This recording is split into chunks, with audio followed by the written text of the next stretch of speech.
Novamente, irmãos, boa noite. Irmãos, nós vamos assim então dar início a essa série de estudos. Nós vamos falar sobre as doutrinas da graça. Nós vamos dar início hoje, nessa quarta-feira, falando sobre um dos pontos ali, conhecido como os 5 pontos do calvinismo, tá bom?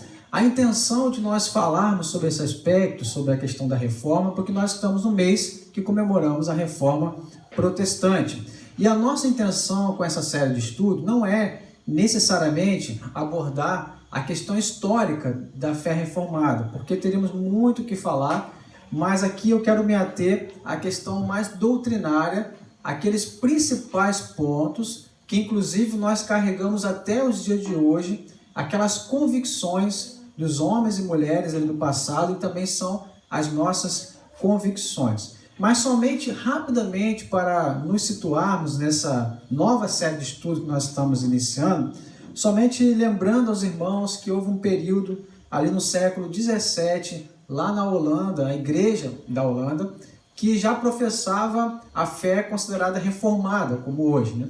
Porém, houve ali um grupo de pessoas que eram estudiosos também da palavra, que eram ali mais seguidores dos ensinos de Jacob e Arminius, né?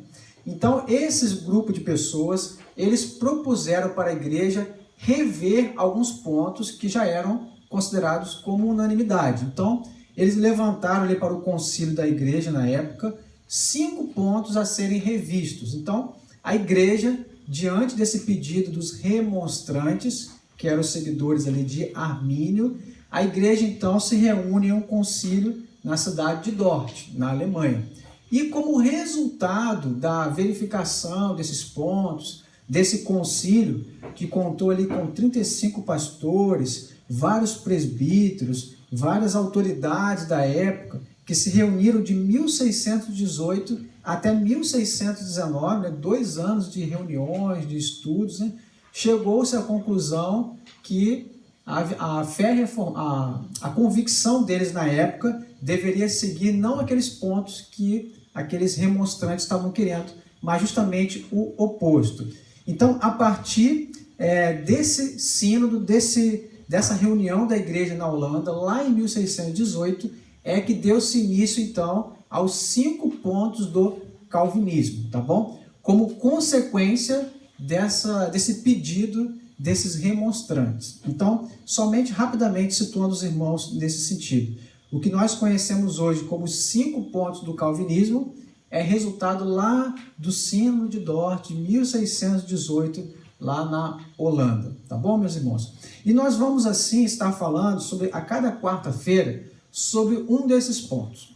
E eu quero pedir aos irmãos que prestem muita atenção, porque isso é o que nós chamamos como a nossa base da nossa fé reformada.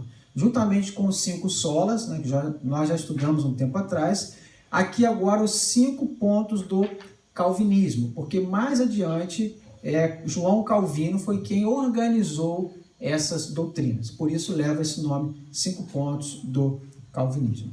E nós estamos falando aqui de uma maneira muito específica sobre a maneira em que Deus opera a salvação no homem. Então, 5 pontos do calvinismo que iremos falar é sobre a soteriologia calvinista, a maneira como que Deus opera a salvação do ser humano. Irmãos, nós vamos estudar esse assunto, é de grande importância, e os irmãos fiquem à vontade, para se assim desejarem participar, tirar dúvida. A intenção é que, de fato, nós possamos aprender mais da palavra de Deus aqui nessa noite e aprendemos mais da nossa real situação, da nossa real condição e daquilo que Deus fez por nós. E assim podemos glorificar mais ainda o nosso Deus. Então, o primeiro ponto que nós queremos tratar com os irmãos é justamente esse que está na apostila. Os irmãos pegaram as apostilas, né? Que se chama depravação total. Esse é o primeiro ponto que eu quero ver com os irmãos. E como subtítulo aqui desse título, eu coloquei o seguinte, que o pecado afetou radicalmente o homem total. O pecado afetou radicalmente o homem total. O quão bom você acha que é?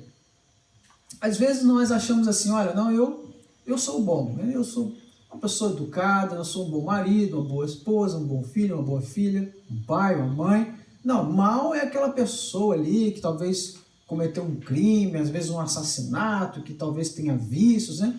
E nós, às vezes, nos achamos bons demais. Mas nós vamos ver que a palavra de Deus diz que nós somos totalmente contaminados e depravados no sentido de que o pecado nos corrompeu. Então esse é o primeiro ponto dos 5 pontos que nós iremos estudar ao longo das próximas quartas-feiras. E eu coloquei assim, irmãos, Deus criou o homem perfeito, nós sabemos disso, né? Porém nossos pais, Adão e Eva, desobedeceram e pecaram contra o Senhor. E isso fez com que despertasse a ira justa, a ira santa do nosso Deus. E sujeitou também toda a criação ao pecado e as suas consequências, né? Então, nossos pais eram perfeitos, porém eles escolheram pecar. E isso trouxe graves consequências, tanto para eles como para todos os seus descendentes e toda a criação de Deus, né? Eu coloquei que Adão e Eva, eles representavam toda a raça humana. Eles foram o que nós chamamos em teologia de os cabeças de raça, né? Por serem os pais de todos os seres humanos. Assim sendo, quando eles pecaram, Adão e Eva, quando eles caíram, toda a raça humana que viria posteriormente a eles também foi corrompida e afetada pelo pecado e as suas consequências. Daí nós falamos que o pecado afetou todos os seres humanos em todas as áreas de sua existência. Então é esse o sentido quando nós falamos uma depravação total. Significa que o ser humano ele foi corrompido, ele foi depravado no sentido da palavra, em todas as áreas da sua existência. Então nós podemos dizer que não existe nenhuma área do seu ser e do meu ser que o pecado não tenha feito alterações, que o pecado não tenha corrompido e não tenha contaminado. Quer seja a área do intelecto, quer seja as emoções, quer seja as vontades, tudo o que envolve o nosso ser foi manchado pelo pecado. É isso que nós chamamos de uma depravação total, né? Das principais doutrinas da graça, meus irmãos, a primeira, ela é intitulada essa depravação total, ou ainda depravação radical, né? E esta é a doutrina da ruína do homem causada pelo pecado.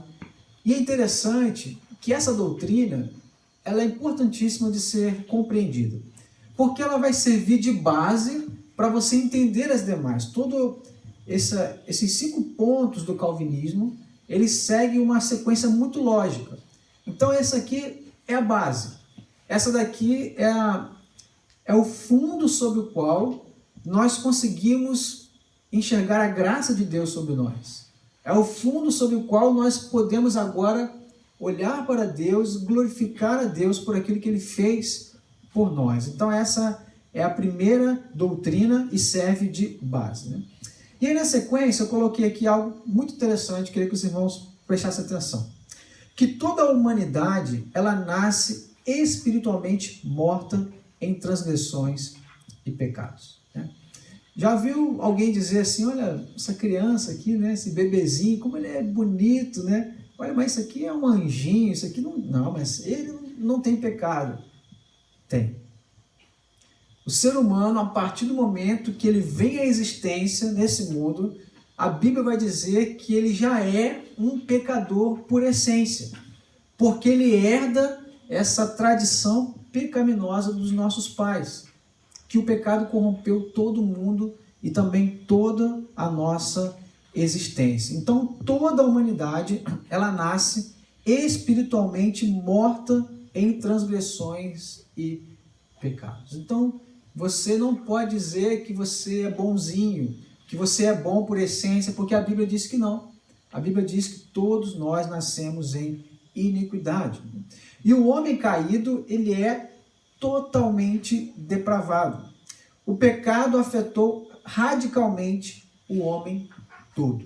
O pecado afetou de maneira profunda toda a existência do ser humano.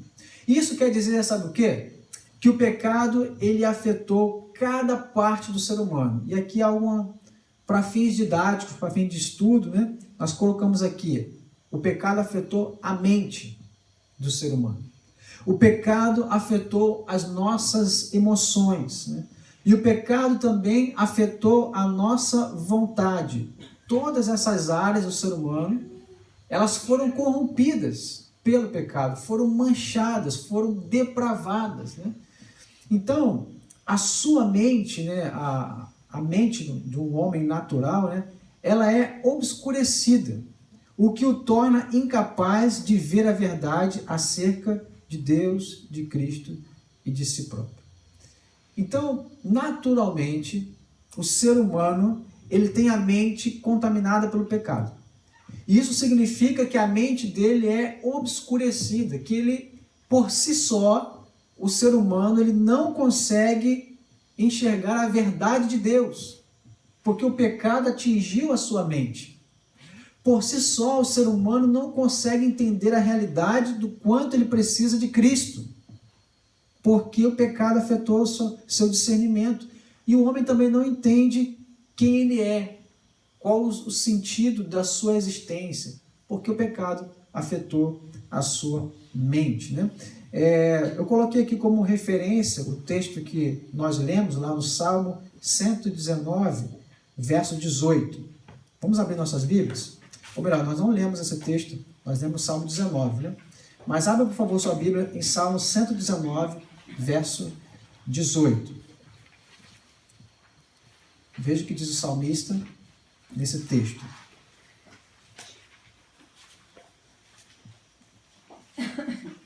Quem achar, por favor, pode fazer a leitura.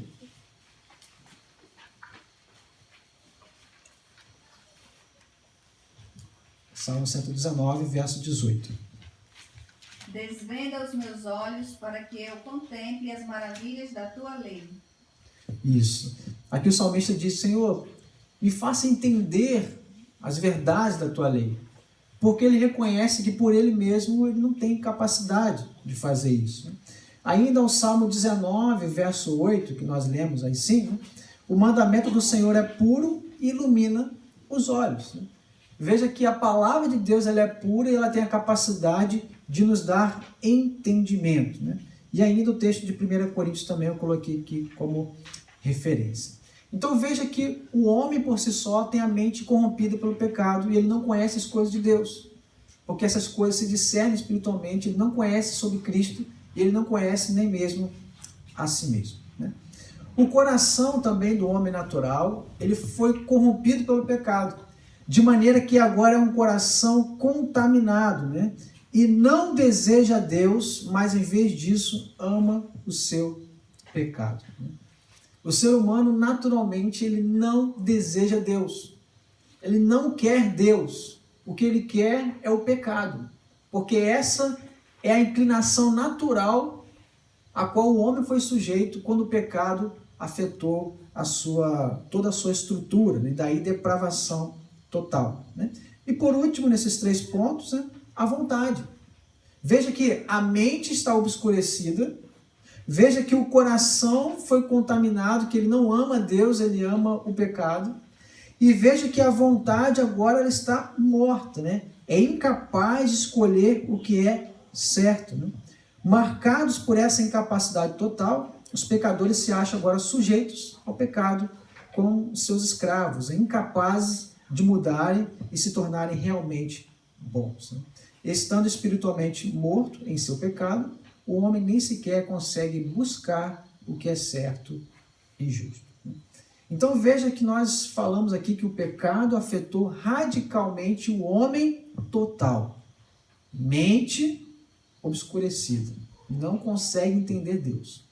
Coração contaminado, ele não ama Deus, ele ama o pecado. E vontade morta, não é capaz de decidir pelo que é certo. E daí a expressão que nós usamos constantemente, já falei para os irmãos, que nós não somos pecadores porque pecamos. Mas nós pecamos porque já somos pecadores por essência, né? Então não é o fato de você cometer um pecado, ou 2 ou 3, que te faz um pecador, não. É o contrário. Você peca porque já é um pecador por natureza.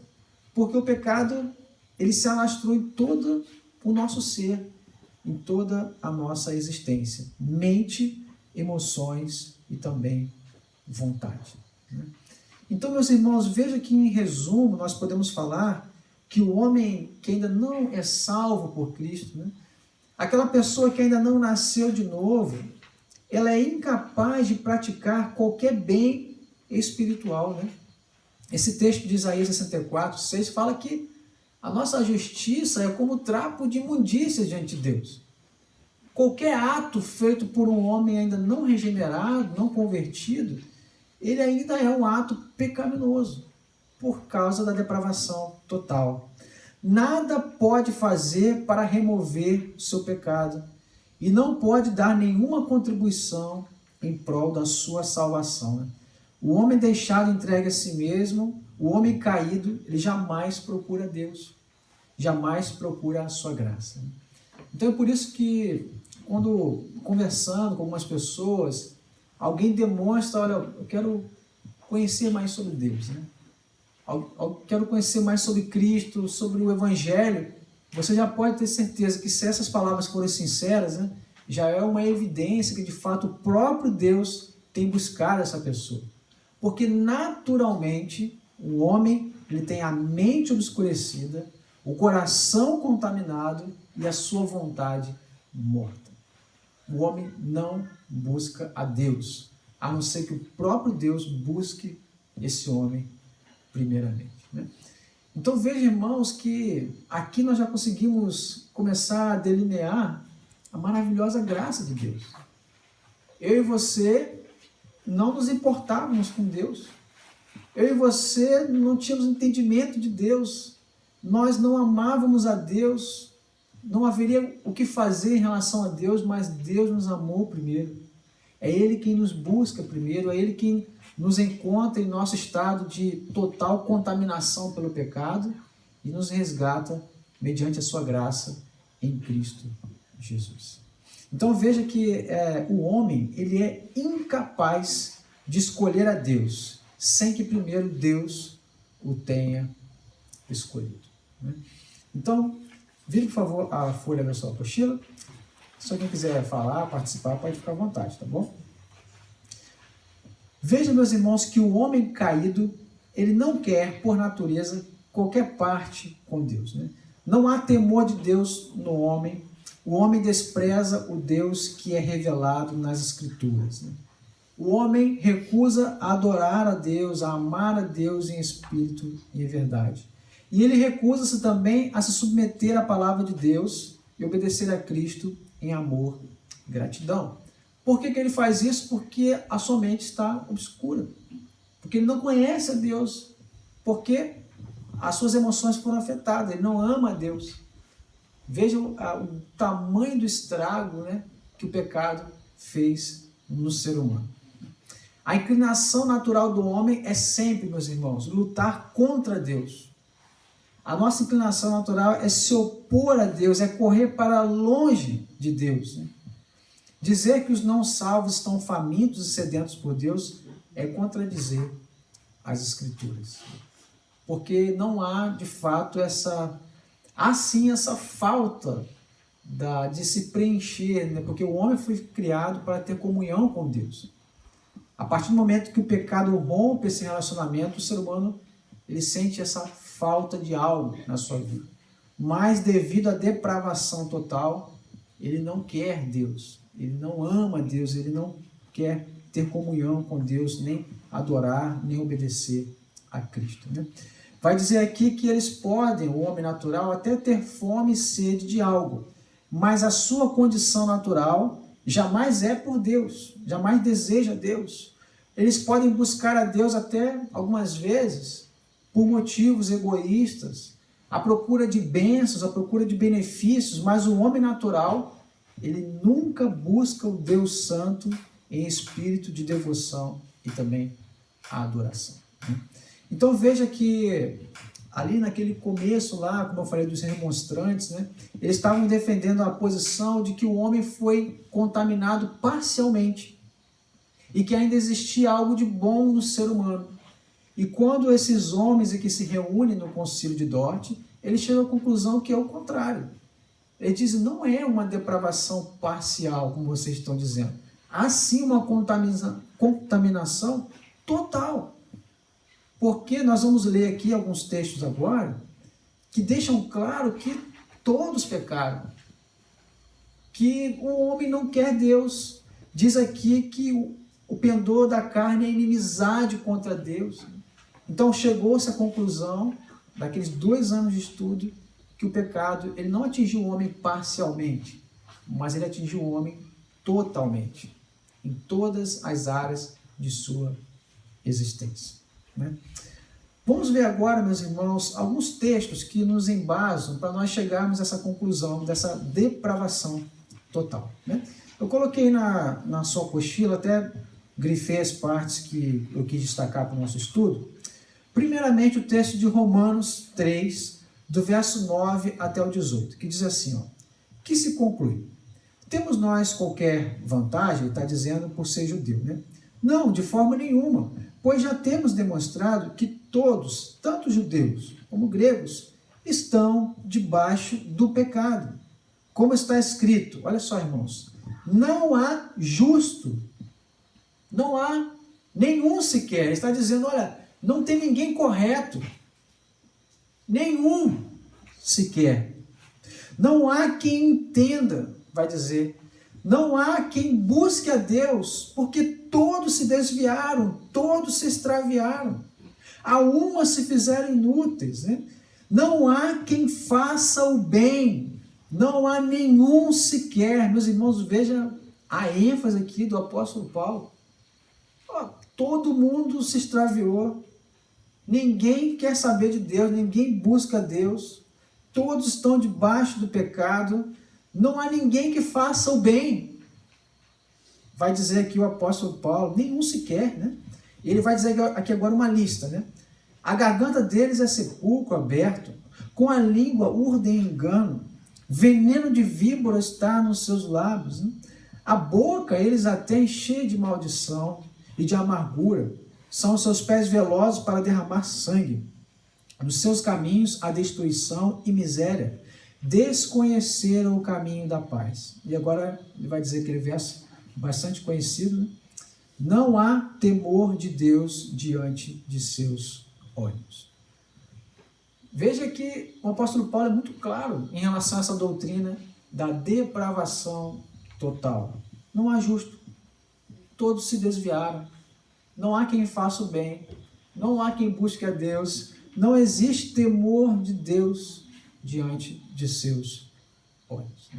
A isso, os homens ali que estudaram na época do Concílio de Dort denominaram depravação total. Uma contaminação total do pecado no ser humano. Ainda o texto de Romanos 3, verso 21 e 24, que diz: Mas agora, sem lei, se manifestou a justiça de Deus, testemunhada pela lei e pelos profetas. Justiça de Deus mediante a fé em Jesus Cristo. Para todos e sobre todos os que creem, porque não há distinção, pois todos pecaram e carecem da glória de Deus, sendo justificados gratuitamente por sua graça, mediante a redenção que há em Cristo Jesus. Aqui, o apóstolo Paulo vai dizer que sem lei se manifestou a justiça de Deus, testemunhada pela lei e pelos profetas, né? Ele está dizendo agora que Cristo veio e manifestou a justiça de Deus que foi testemunhada pela lei, porque a lei aponta para Cristo. Foi testemunhada pelos profetas, porque eles apontam para Cristo, né? A justiça de Deus que é através de Jesus Cristo e pela fé. E ele vai dizer aqui na sequência o seguinte, né? Porque todos pecaram e carecem da glória de Deus. Todos pecaram e agora eles sofrem necessidade da glória de Deus, né? E eles são justificados de maneira gratuita pela graça, mediante a redenção que há em Cristo Jesus.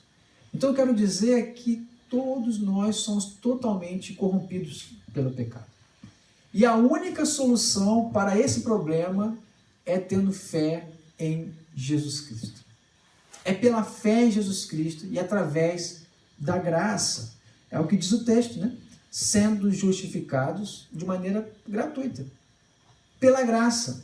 Mediante essa libertação, essa redenção que existe em Cristo Jesus. Então alguém que ainda não crê em Cristo ainda corre um sério perigo.